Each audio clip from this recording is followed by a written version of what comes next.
온 세상을 위한 복음의 통로 CGN TV. 오늘 두 번째 강의를 잠언 4장 12절의 말씀으로 시작하고자 합니다. 한 사람이면 패하겠거니와 두 사람이면 능히 당하나니 삼겹줄은 쉽게 끊어지지 아니하느니라. 혼자 일하는 것보다 두 사람이 협력해서 일하는 것이 훨씬 낫고, 두 사람이 일하는 것보다 세 사람이 팀워크를 이루는 것은 비교할 수 없는 능력과 에너지가 나온다는 것이죠.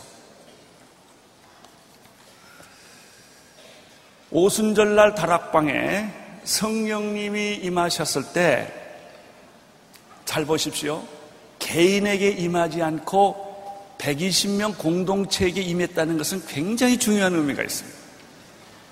여기서부터 교회 탄생이 오순절인데, 교회의 탄생부터 교회는 개인주의적인 공동체가 아니라 120명이 모인 공동체로서 존재한다는 것입니다. 이것을 잃어버릴 때 교회는 극단적 개인주의적 또는 성경과 전혀 상관없는 집단으로 변질할 수가 있는 것입니다. 120명 중에는 베드로나 요한처럼 탁월한 제자들도 있었고, 예수의 모친 마리아도 있었고, 예수님을 누구보다도 사랑했던 가족들도, 여인들도 있었습니다. 만약 성령님이 이런 개인들에게 임하셨다면 그 개인에게 임해서 그 성령님이 여러 사람에게 전해주는 방법으로 오셨다면 분명히 그 사람은, 성령 받은 그 사람은 교주가 되었을 것입니다.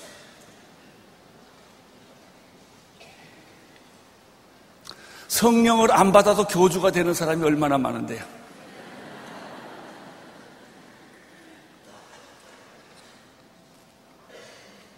성령님께서 개인에게 임하지 아니하고 공동체로 임했다는 것은 무엇을 의미합니까? 이것은 하나님의 나라는 한 탁월한 개인에 의해서 이루어지는 것이 아니라 성령 받은 공동체의 그리스도의 몸의 지체들을 통하여 이루어진다는 것을 의미합니다. 예를 들면 예수님께서 제자들을 택하실 때도 12명을 택했다고 하는 사실입니다. 예수님께서 제자들을 택하시고 전도 훈련시킬 때도 둘씩 짝을 지어 보냈다는 것입니다. 예수님께서 제자들에게 하신 말씀 가운데 두세 사람이 내 이름으로 모인 곳에 내가 너희와 항상 함께 있겠다고 말을 했습니다. 예수님은 한 개인을 소중하게 생각하지만 한 개인을 상대하기보다는 공동체적인 생각을 하셨던 것 같습니다. 이것은 무엇을 의미합니까? 진정한 기독교는 공동체적으로 존재한다는 것입니다. 공동체적으로 존재한다는 말 속에는 무슨 의미가 있습니까? 여러 사람이 모여 있지만 그 공동체의 주인공은 사람이 아니라 오직 한 분 예수 그리스도이시다라는 뜻을 여기에 내포하고 있습니다. 교회의 주인은 예수 그리스도이십니다.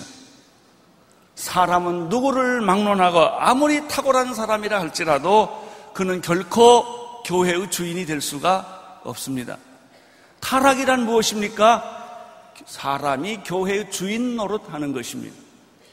왜 교파가 타락합니까? 왜 교단이 타락합니까?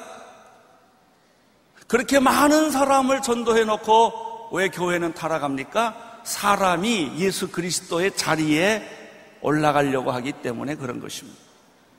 그것이 이단입니다. 그것이 타락입니다.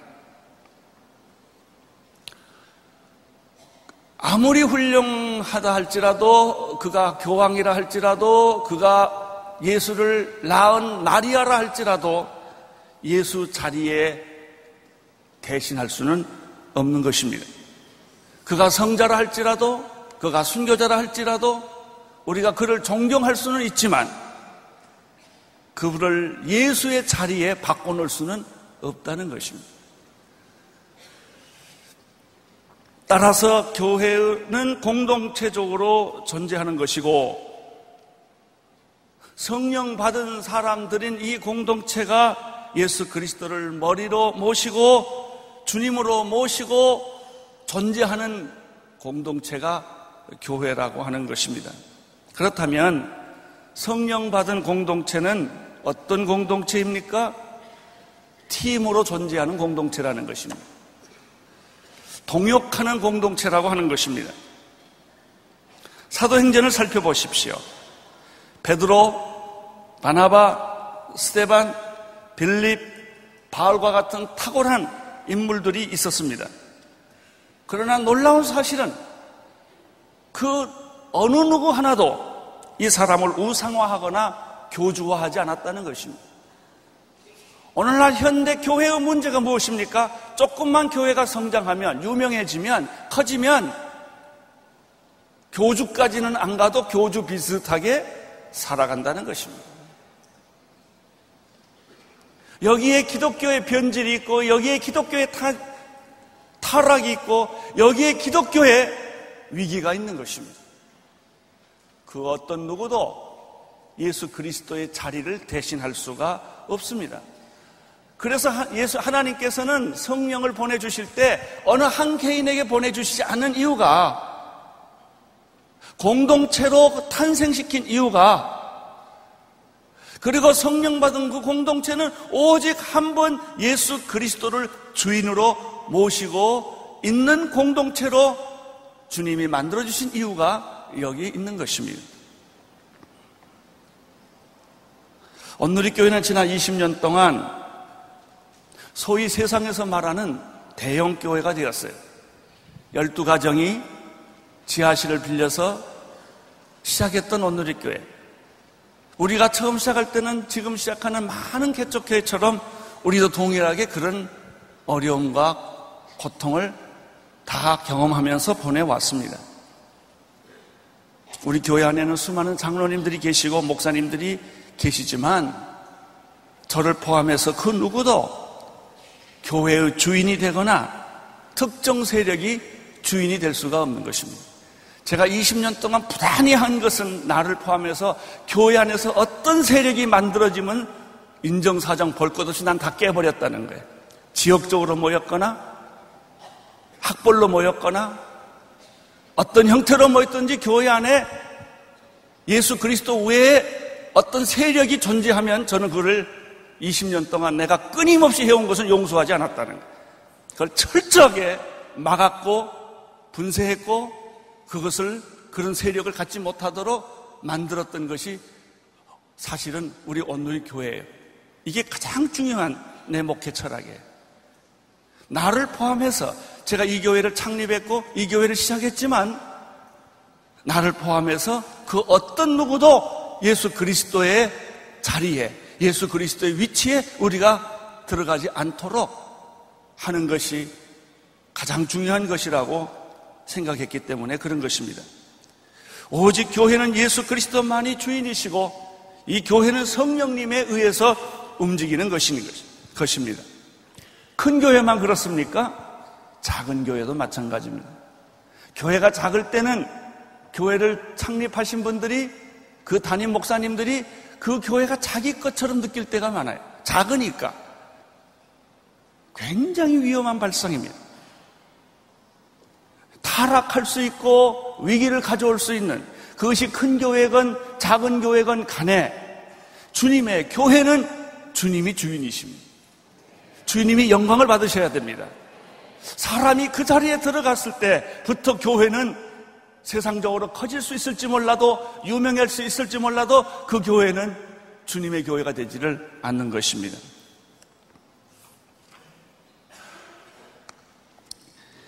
이러한 원리는 어디서부터 오는 것입니까? 하나님으로부터 옵니다. 왜냐하면 하나님의 속성 자체가 삼위일체이시기 때문에 그렇습니다. 하나님마저도 홀로 일하지 않습니다. 하나님은 삼위일체적으로 존재하십니다. 성부 하나님, 성자 하나님, 성령 하나님. 기독교인의 신관에 있어서 가장 중요한 것은 항상 삼위일체적으로 생각한다는 것입니다. 아무리 예수 그리스도의 기독론이라 할지라도 모든 사고가 삼위일체적 사고를 해야 됩니다. 제가 어제 첫날 리더십도 삼위일체적으로 생각을 하는 거예요. 성부 리더십, 성자 리더십, 성령 리더십을 가지고 있었을 때 우리는 한쪽으로 치우치지 아니하고 하나님이 원하시는 그 하나님의 나라가 이 땅에 이루는 리더십을 우리가 세상에 펼칠 수가 있는 거예요. 우리는 하나님의 삼위일체를 하나님도 소사이어티, 사회를 가지고 있었어요. 가스 소사이어티. 우리가 살고 있는 것은 맨스 소사이어티, 인간의 사회입니다. 사회라는 것은 혼자 존재하지 않아요. 여러 사람이 같이 더불어 사는 것입니다. 그렇습니다. 우리가 이 교회를 공동체적으로 예수 그리스도를 중심으로 모시고 사는 이유는 하나님이 삼위일체의 하나님이시기 때문에 그렇습니다. 성경의 역사를 보면 아주 우리가 쉽게 이걸 이해할 수 있어요. 믿음의 조상을 우리는 아브라함과 이삭과 야곱이라고 말합니다. 아브라함만 말하지 않습니다. 아브라함의 하나님, 이삭의 하나님, 야곱의 하나님이라고 말합니다. 죽은 자의 하나님이 아니라 산 자의 하나님이라고 말합니다. 아브라함은 개인입니다. 이삭도 개인입니다. 야곱도 개인입니다. 그렇지만 이 세 조상을 우리는 믿음의 조상으로 생각하는 것입니다. 여기에 하나님의 공동체가 믿음의 조상 속에 이미 있었던 것을 알 수가 있는 것입니다. 아브라함을 교주로 하지 않습니다. 이삭을 교주로 하지 않습니다. 야곱을 교주로 하지 않습니다. 그 사람들은 모두가 하나님이 쓰시는 사람들에 불과한 것입니다. 아브라함 속에 나타난 하나님, 이삭 속에 나타난 하나님, 야곱 속에 나타난 하나님, 성부 하나님, 성자 하나님, 성령 하나님이 아브라함의 하나님과 이삭의 하나님과 야곱의 하나님을 통해서 나타난 거예요. 야곱의 12 아들을 보십시오. 12지파가 되지 않았습니까? 루벤 지파, 시므온 지파, 유다 지파, 스볼론 지파, 이사갈 지파, 단 지파, 갓 지파, 아셀, 납달리, 에브라임, 므낫세, 베냐민, 이 12지파도 한 사람이 12 아들을 낳았지만 그 지파가 하나님의 공동체를 이루는 원조가 된 것입니다. 구약에 있어서도 철저하게 공동체적으로 교회가 존재했다는 것이에요. 이 공동체가 무엇입니까? 팀이에요. 요즘 현대적인 용어로 바꾼다면 팀인 거예요. 교회는 반드시 팀으로 존재해요. 공동체로 존재해요. 아무리 개인이 탁월해도 한 개인을 정점으로 하는 조직이 아닙니다. 이것이 교회의 특징이에요. 우리가 리더십을 얘기할 때, 특별히 교회 안에서 이 리더십을 이야기할 때 이 원리가 반드시 적용돼야 하는 것입니다. 출애굽을 한 모세를 보십시오. 혼자 하지 않았습니다. 형 아론과 함께 동역했습니다. 가나안 땅을 점령한 여호수아를 보십시오. 혼자 하지 않았습니다. 갈렙과 함께 했습니다. 동역자가 있었다는 거예요. 동역자. 우리는 누가 옆에 있으면 불편하게 생각을 해요. 솔로형이에요. 우리는 다 혼자 해보고 싶은 거예요. 교회도 독립해보고 싶고 내가 왕이 되고 싶고 내가 주인이 되고 싶은 거예요. 우리가 서로가 성부와 성자와 성령이 하나인 것처럼 우리가 서로가 서로의 밑거름이 되어주고 밑받침이 되어주고 서로가 팀워크가 되는 그런 성경적인 놀라운 축복의 관계를 우리는 무시하기가 쉬운 거예요. 인간의 본성은 항상 개인주의적이에요. 인간의 죄의 본성은 항상 독립적이에요. 하나님마저도 옆에 있으면 불편하게 생각해요.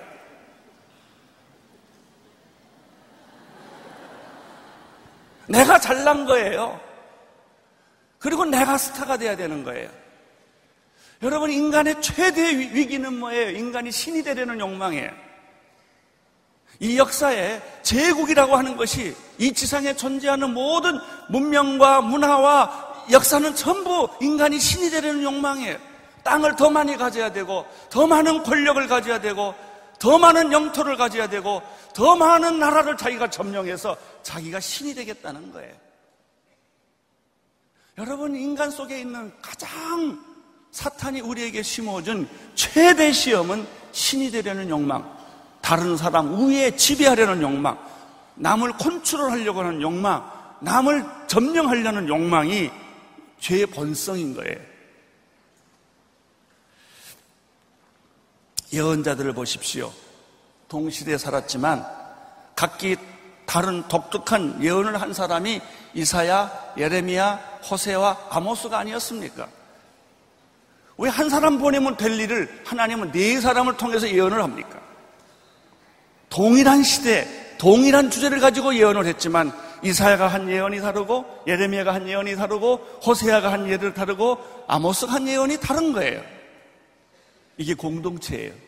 예언자들 세계에 있어서 하나님의 공동체였어요.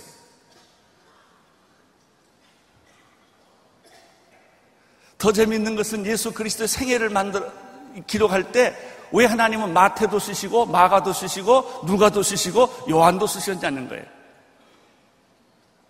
한 사람의 생애를 말하는데, 그래서 어떻게 보면 헷갈려요. 예수 처음 믿는 사람은 이 말이 그 말이고 그 말이 이 말이고 비슷한 기록들이 다 있지만은 이것을 면밀하게 검토하면 마태의 입장이 다르고 마가의 입장이 다르고 누가의 입장이 다르고 요한의 입장이 아주 다른 거예요.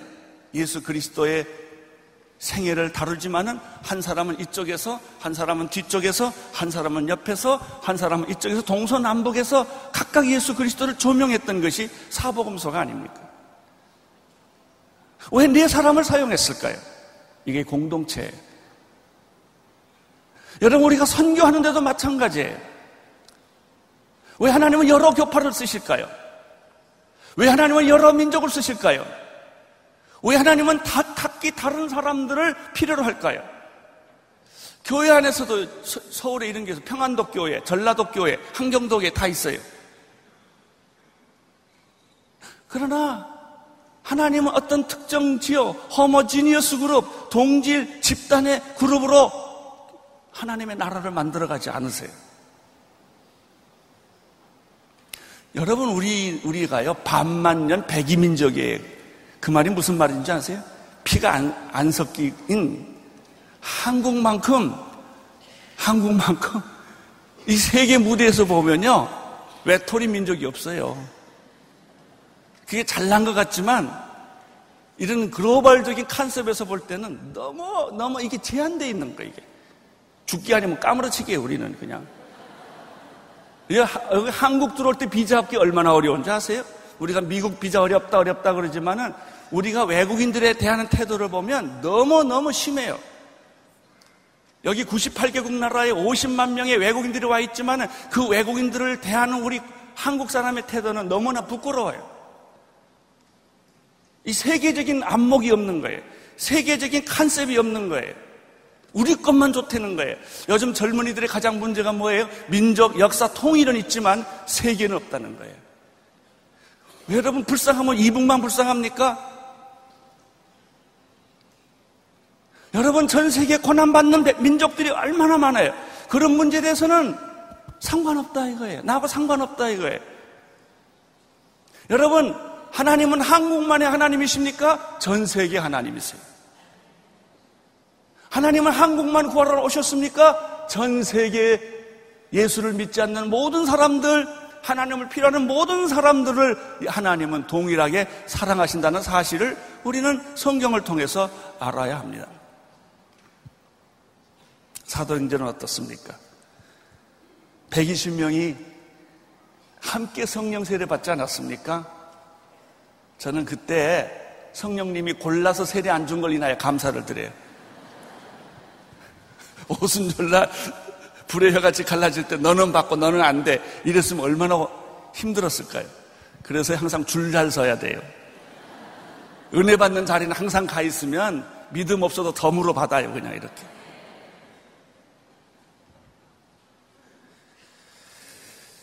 사도행전을 보시면 베드로와 요한이 공동 사역한 걸 볼 수 있어요. 은과 금은 내게 없거니와 내게 있는 것으로 내게 주노니 곧 나사렛 예수 그리스도 이름으로 걸어라 했던데도 베드로와 요한이 기도하는 시간에 성전에 올라가다 만난 사건이에요.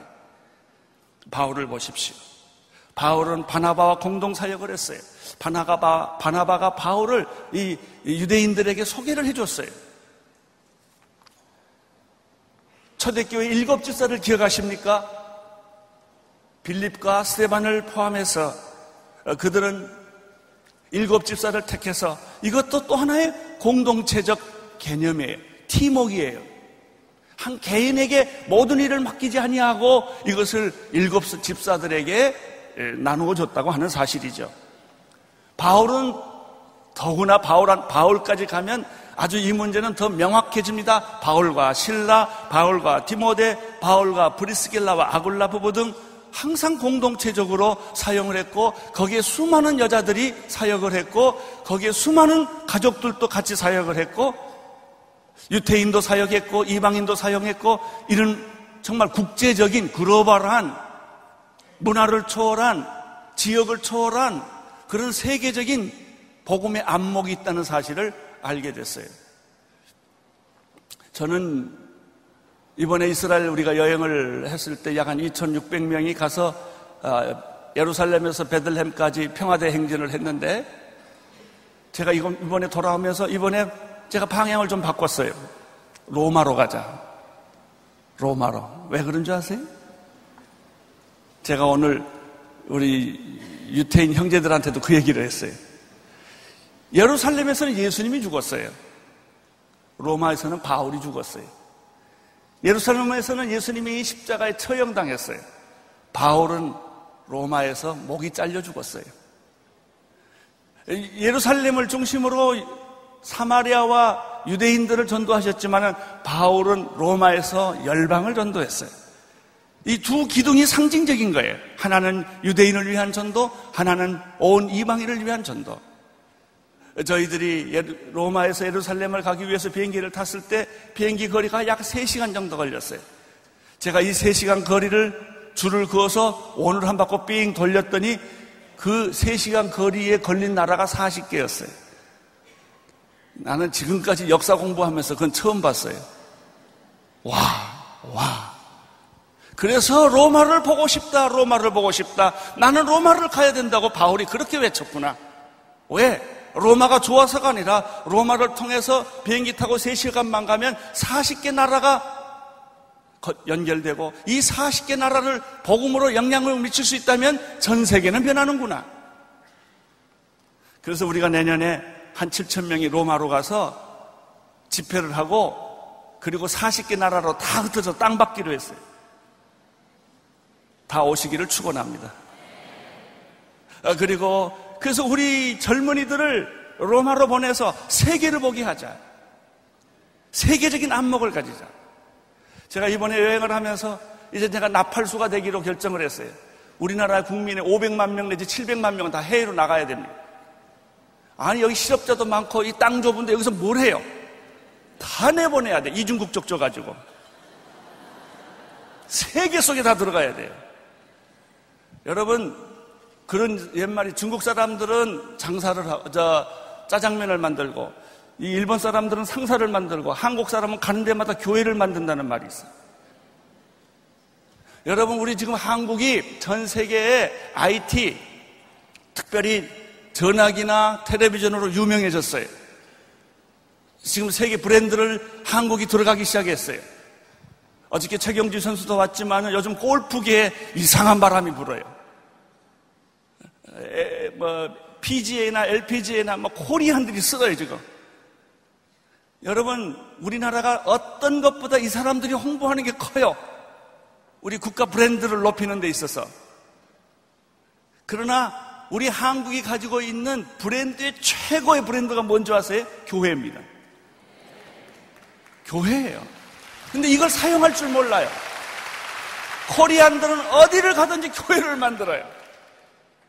내가 분명히 믿기에 달나라 가도 교회 세울 거예요. 이게 코리안에 하나님이 주시는 특별한 은혜예요. 왜 지금 우리나라 한국교회가 문제가 뭔지 아세요? 교회를 한국에서만 세우려니까 문제인 거예요. 너무 싸우는 거예요. 이 사람들 한 80%는 다 해외로 보내야 돼, 전부. 목사님들 다 해외로 나가셔야 돼요. 미국은 안 가도 괜찮아요. 또 해외로 가라니까 다 미국 가겠대요. 옛날에 데니스 레이 목사님이 강해 설교 세미나하면서 하나님도 미국을 좋아하신다, 이런 주제로 설교했어요. 왜냐하면 미국에 가 있는 목사님이 왜 여기 오셨습니까? 그러면 하나님의 뜻이 여기 오라고 그랬다는 거예요. 왜 하나님은 캄보디아를 싫어하실까? 왜 하나님은 라오스를, 세상 사람들도 싫어하는데 하나님도 라오스를 싫어하나 보다. 하나님도 되게 미국을 좋아하신다. 그러니까 다 미국 가라 한 거 아니에요. 그 말을 했더니요, 미국에 있는 목사님들이 순간적으로 찬물을 끼얹듯이 침묵을 하더라고요. 정말 미국에 하나님이 가라고 해서 갔냐 이거예요. 다 자기 합리화 아니에요? 자기 합리화죠. 전 세계에 굶주리고 병들고 에이즈에 걸리고 굶어가는 어린아이들이 수없이 많고 여러분의 손길이 기다리는데, 우리가 찾는 데는 선진국이고 환경이 좋은 곳이고 교육이 좋은 곳이고 기왕에 가는 김에, 선교사로 가는 김에 좋은 나라 가자 이거예요. 내가 이거 가지고 흥분할 건 아니고, 아무튼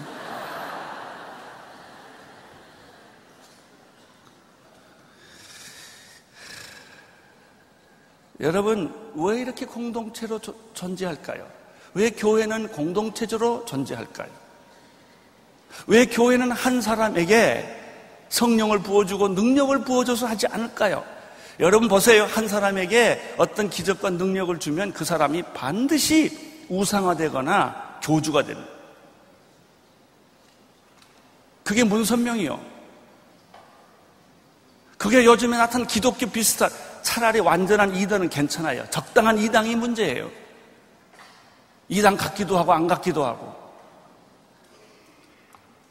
포인트는 하나예요. 이 사람이 예수 자리를 대신했냐 이거예요. 그걸 자기 소유화했느냐 이거예요. 그것을 개인화했느냐 이거예요.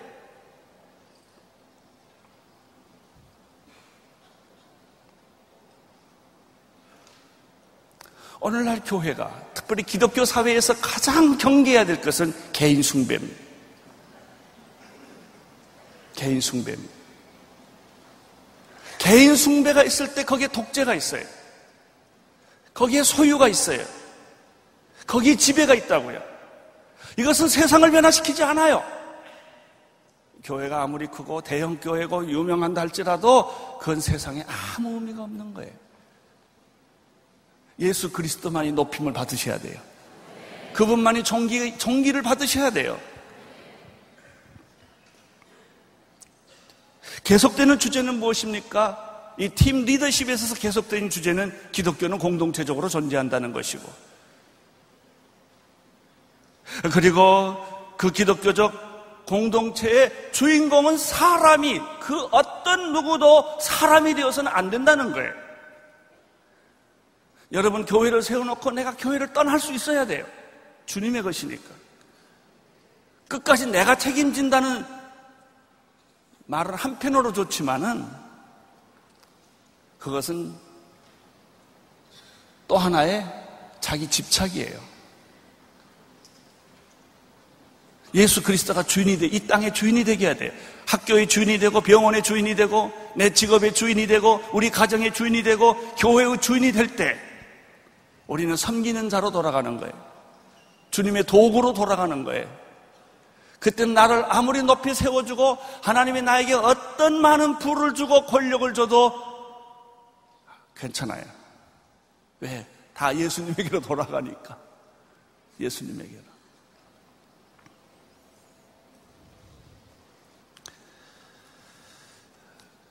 그렇다면 이런 공동체적으로 존재하고 이 공동체의 주인은 사람이 아니에요.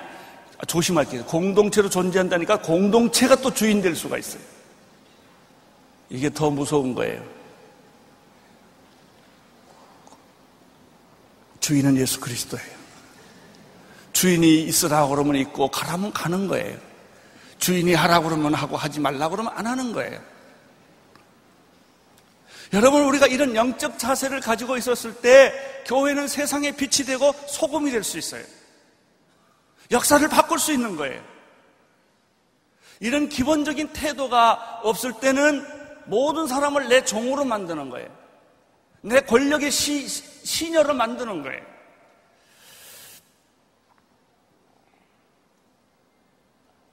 자, 그렇다면 이 기독교적인 공동체, 이 팀워크 미니스트리, 동역의 미니스트리, 이것을 다음 세대를 위하여 어떤 업그레이드가 필요한가? 몇 가지를 이야기를 하겠습니다.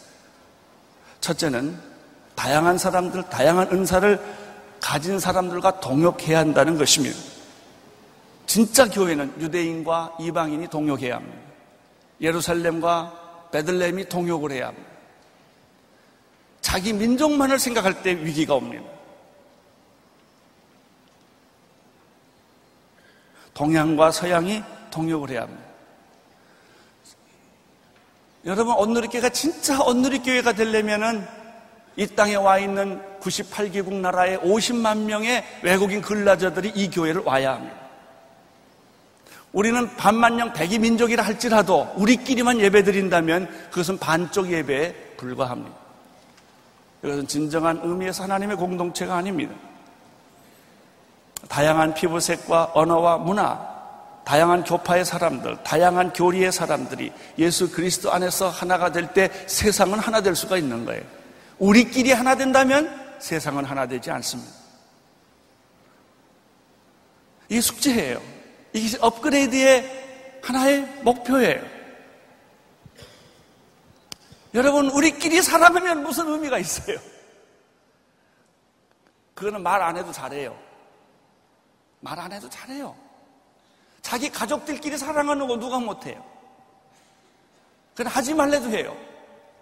나와 상관없는 민족, 나와 상관 핏줄이 없는 사람을 사랑하는 것, 내가 낳지 않는 아이를 입양하는 것, 이것이 기독교인들만 할 수 있는 독특한 하나의 공동체예요. 나의 이해관계가 없는 사람들을 섬기고 사랑하는 것. 예수 그리스도가 온 인류를 위하여 십자가에 못 박혀 죽었듯이 우리가 이라크를 위해서, 아프가니스탄을 위해서, 시에라리온을 위해서, 팔레스틴을 위해서 우리가 헌신해야 돼요. 나는 오늘 여러분이 이 기독교적 공동체에 대한 새로운 개념이 생겨서 예수님이 이 세상에 오셨듯이 여러분들이 세상 구석구석까지 뛰어들어가는 그런 결단이 있게 되기를 바랍니다. 그런 결단이 필요해요. 여기서 경쟁하고 싸울 건 뭐 있어요? 제가 CBMC나 기드원을 좋아하는 이유가 그분들이 초교파적으로 평신도들이 모여서 성경을 보급하고 비즈니스들을 전도한다는 그 아름다운 공동체 때문에 그래요. 한 교파가 중심한 것도 아니고 한 계층이 중심한 것도 아니고 이렇게 그리스도의 아름다운 연합이 그 안에서 우리가 발견될 수 있기 때문에 그런 거예요. 두 번째, 미래사회 교회의 업그레이드는 목회자의 리더십과 장로의 리더십의 드림팀을 만들어야 되는 거예요. 이게 중요한 거예요. 지금 한국 사회와 세계 어디를 가도 다 목사와 장로와 패싸움하고 있어요. 교회 분열의 원인이 뭐예요? 장로파, 목사파 아닙니까? 이것 때문에 우리가 얼마나 상처를 받아요. 여러분, 우리가 서로 반목하고 질시하고 경쟁해야 될 대상이 아니라 서로 협력하고 드림팀을 만들고 서로 역할을 인정하고 서로 존재를 인정해야 되는 것이 바로 교회 공동체. 여기 계시는 분들 가운데 목사님과 장로님들이 있으면 여러분의 생에 결코 목사 장로 갈등 구조 속에 들어가는 일이 없게 되기를 축원합니다. 이것 때문에 한국 교회가 지금 망하고 있어요.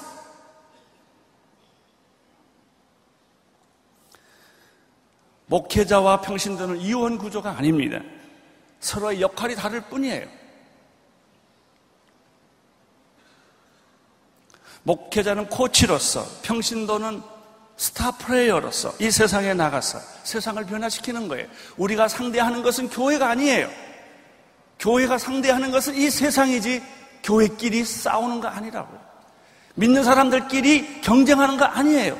이 교회가 크냐 저 교회가 크냐 싸우는 것이 우리의 목표가 아니라고요. 예수 믿지 않는 한 사람이라도 구원하는 것이 우리들이 해야 될 일인 거예요. 목표를 분명하게 해야 돼요. 네가 크냐 내가 크냐가 우리의 목표가 아니에요. 내가 영향력이 많으냐 내가 영향력이 많으냐가 우리의 교회의 목표가 아니에요. 교회는 경쟁하면 안 돼요. 중복 투자해도 안 돼요. 아니 내 교인이 글로 가면 어때요? 여러분 교회 오는 것도 자유고 가는 것도 자유예요. 잘 보내세요. 잘 가라 부르세요. 올 수 있다면 갈 수도 있는 거죠. 그래서 하나님의 나라를 이루는 거예요. 교파가 무슨 의미가 있어요? 교단이 무슨 의미가 있어요? 우리는 그것으로 너무나 땅싸움을 하고 패싸움을 하는 거예요. 그리고 예수님은 간대 없어요. 세 번째, 우리가 교회 공동체 업그레이드에 있어서 팀워크 워크랩에 있어서 중요한 것은 교회와 교회 사이에 드림팀을 만드는 거예요. 교파와 상관없이 교단과 상관없이 예수 그리스도가 한 분이라면 우리는 교회끼리도 큰 교회, 작은 교회가 다 팀워크를 이루어야 돼요. 선교단체와도 팀워크를 이루어야 돼요. 이럴 때 교회는 새로워지고 변화되고 축복을 받게 되는 것입니다.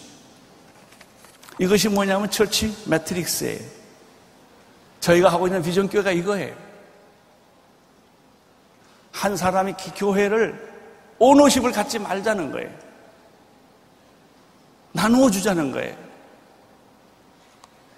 서로가 서로에 대해서 빚진 자요, 서로가 서로에 대해서 디딤돌이 되는 거예요. 잠언 27장 17절 말씀 오늘 주제입니다. 철이 철을 날카롭게 하는 것 같이 사람은 그 친구의 얼굴을 빛내게 하느니라. 여러분, 사람을 훈련시키는 게 사람이에요. 철이 철되게 하는 게 철입니다. 철을 날카롭게 하는 것이 철인 것처럼 사람을 날카롭게 예리하게 업그레이드 시키는 게 사람이에요. 좋은 사람도 있고 나쁜 사람도 있어요. 나쁘면 나쁜 대로, 좋으면 좋은 대로 다 의미가 있어요. 제가 목회자로서 보니까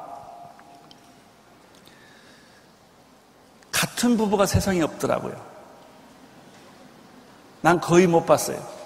이상하게 부부는 성격이 달라요. 취미도 달라요. 사고방식도 달라요. 문화가 달라요. 그래서 맨날 싸워요. 부부 싸움이 뭐냐면 서로 달라서 그런 거예요. 나빠서 그런 게 아니라 달라서 그래서 이 사고하는 법이 달라요. 부부란 뭔지 아세요? 서로가 서로를 훈련시키는 코치예요. 원수가 아니라, 이 왼수가 아니라. 내가 가만 묵상해 봤더니 서의 성격이 비슷하면 연애할 수가 없어요. 다르니까 매력이 있는 거예요. 매력이 있어서 결혼했는데 다르다는 게 얼마나 지옥 같다는 사실을 결혼해보고 나면 압니다. 애를 낳으면 너무나 재밌어요. 어머니 뱃속에서 두 아이가 태어났는데 그렇게 다를 수가 없어요. 얼굴은 비슷한데. 왜냐하면 한 아이는 엄마 닮고 한 아이는 아빠 닮아서 그래요. 그게 묘미가 있는 거예요. 하나님은 우리를 통조림으로 만들지 않았어요. 로봇으로 만들지 않았어요. 그래서 부부가 한 30년 살면 그때야 서로 닮아가는 거예요. 실컷 싸워보고 지겹게 싸우고 결론은 싸우지 말자. 서로 긍긋고 살자. 이제 이걸 깨닫는 거예요. 이혼하지 않고 사는 게 축복이에요. 저는 여기서 기독교 공동체의 몇 가지 원리를 동일하게 발견을 해요.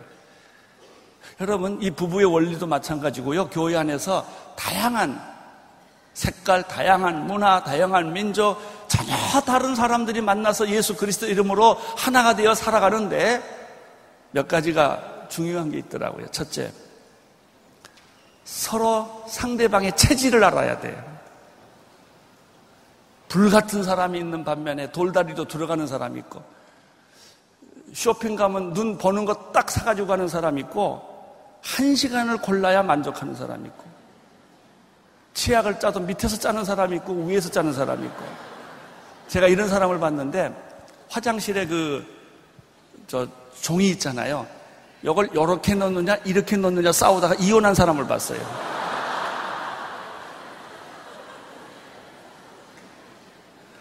화장실 종이를 왜 이렇게 빼냐 이거예요. 이렇게 빼야지. 다르다는 것은 틀렸다는 게 아니라 아름다운 거예요. 서로 스타일을 이해하면 쉬워요. 저 사람은 저런 스타일이다. 저 사람은 기도도 안 해보고 막 결정하는 사람이 있고, 어떤 분은 기도 열심히 하고 결정을 안 하는 사람도 있어요.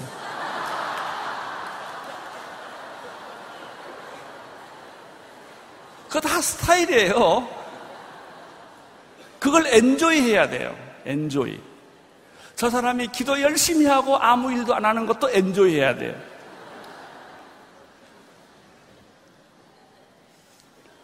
일본 사람들은 한국 사람을 이해할 필요가 있어요. 한국 사람들은 일본 사람들을 이해할 필요가 있어요. 얼굴색을 같은데 너무 달라요. 젓가락 놓는 것부터 달라요. 일본 사람들은 이렇게 놓고 한국 사람들은 이렇게 놔요. 그게 간단한 것 같은데 안 간단해요. 한국 사람은 시작을 잘하고 끝이 매끄럽지가 않고, 일본 사람들은 시작을 안 해요. 근데 하면 끝이 좋아요. 이게 달라요. 그래서 한국 사람하고 일본 사람하고 결혼해서 살면 서로 이해해야 돼요. 다르다는 거를. 우리가 교회 안에서 서로 다른 사람과 만나 살 때 아주 조심해야 될 게 하나 있어요. 두 번째, 자기 식대로 사람을 고치려고 하지 말라는 거예요. 왜 싸우는 줄 아세요? 왜 너는 내 식으로 안 하냐 이거예요. 조심할 게 또 하나 있어요. 상대방을 내 꿈을 이용한 도구로 쓰면 안 돼요. 부인의 꿈을 이루기 위하여 남편을 사용하면 안 됩니다. 남편의 꿈을 이루기 위하여 아내를 이용하면 안 됩니다. 재앙이 내려요. 이 공동체에서도 마찬가지예요. 우리는 서로 섬기기 위해서 존재한 것이지 서로 이용하기 위해서 존재한 사람들이 아니란 말이죠. 이 공동체, 아름답게 공동체, 하나님의 공동체를 이끌어가는 하나의 원리일 수가 있어요. 아까 우리 웨이브라이트 총장님 말한 것처럼 공동체가 아름다워지기 위해서는 상대방의 단점은 보지 말고 장점만 보는 거예요. 우리 온누리교회 목사님들이 한 100여 분 계시는데요. 이 온누리교회에 있으면 갈등이 없어요. 왜냐하면 단점이 안 보이거든요. 장점만 보이거든요. 장점만. 참 좋은 거예요. 여러분의 남편의 단점이 안 보이기를 축원합니다. 여러분의 남편의 단점이 안 보이기를 축원합니다. 그게 안 보여야 돼요. 없는 게 아니에요. 안 보여야 돼요. 눈을 하나 빼고 사시기를 바랍니다.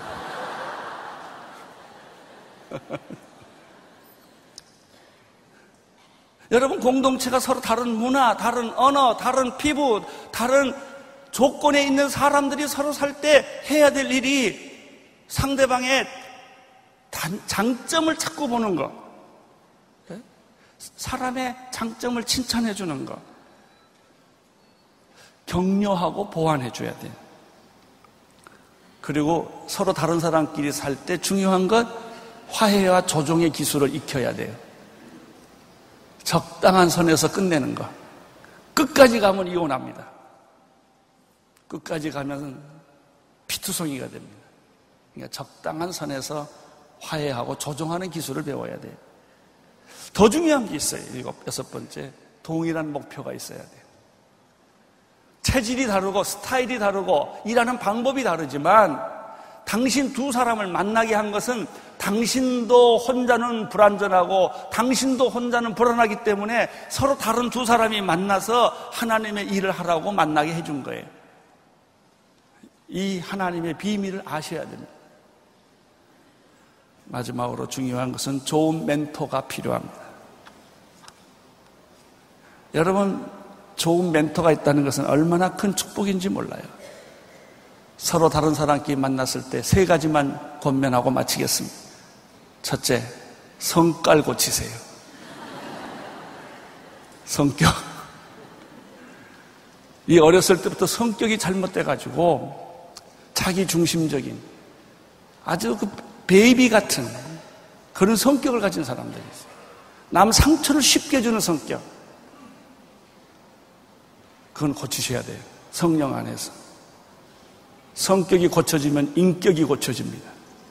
두 번째, 인격을 업그레이드 해라.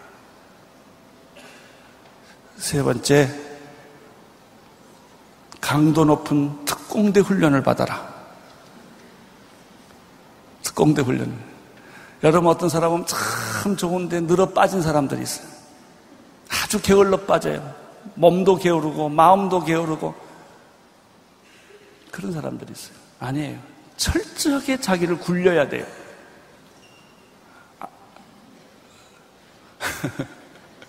뺑뺑 돌려야 됩니다, 우리. 아멘, 아멘, 아멘. 우리 온누리교회 하면 청년부로 보내야 돼. 청년부는 뺑뺑 돌거든요. 여러분, 우리 교인들이 다 특공대가 돼야 돼요. 특공대. 그렇게 한가하게 노닥거릴 때가 어디 있어요? 공휴일은 천국 가서 누리세요. 여러분, 하나님이 우리에게 주신 이 인생, 건강, 이 비전을 위해서 순교할 만큼 일해야 됩니다. 그래야 세상이 변합니다. 하나님의 축복이 여러분 모두에게 함께 하시기를 축원합니다.